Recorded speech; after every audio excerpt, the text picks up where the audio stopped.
Cricket तो हम सब लोगों ने खेला होगा उस मोहल्ले के खाली पड़े प्लॉट या ग्राउंड में। ठीक है। और उसी प्लॉट या ग्राउंड के आसपास एक ऐसा घर होता था जिस घर में अगर गेंद गई तो समझ लो इसकी भैंस की आंख, गेंद जो है वो गायब हो गई। बात तो सही है। घर में गेंद जाती थी भाई साहब, गेंद नहीं मिलती थी। और उस जगह पर खड़ा हुआ फील्डर जब गेंद लेने के लिए जाता था उस घर में, तो उस घर की औरत उस लड़के को देखते ही कहने लगती थी, अरे सर पे गेंद पड़ी है, गोमड़ा पड़ गया, इनके मर जाएं, पूरा दुनिया जहां छोड़ के यहीं खेलने आएंगे, यहीं अपनी अपनी कब्रें खुदाएंगे।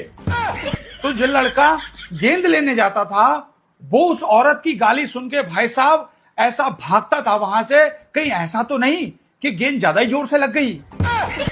और उस औरत की भाई साहब ये ट्रिक होती थी, उसके गेंद नहीं लगती थी, वो उसकी ट्रिक थी कि मैं ऐसा करूंगी गेंद लेने कोई नहीं आएगा, जो लेने आया वो भी भाग जाएगा। और बाद में वही औरत हमारी ही गेंद हमें 6 रुपए में बेचती थी, जब हमें पूरे मोहल्ले में गेंद दुकान पे नहीं मिलती थी।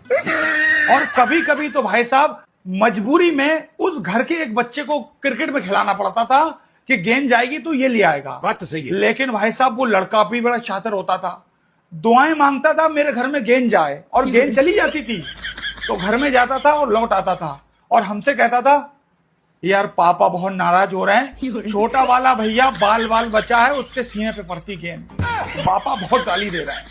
तो भाई साहब जाते ही नहीं थे लेने के लिए गेंद। और कभी कभी तो ऐसा होता था, जाती एक गेंद थी, उधर से भाई साहब 2 गेंदें आती थी, उसका बाप काट के भेजता था गेंद।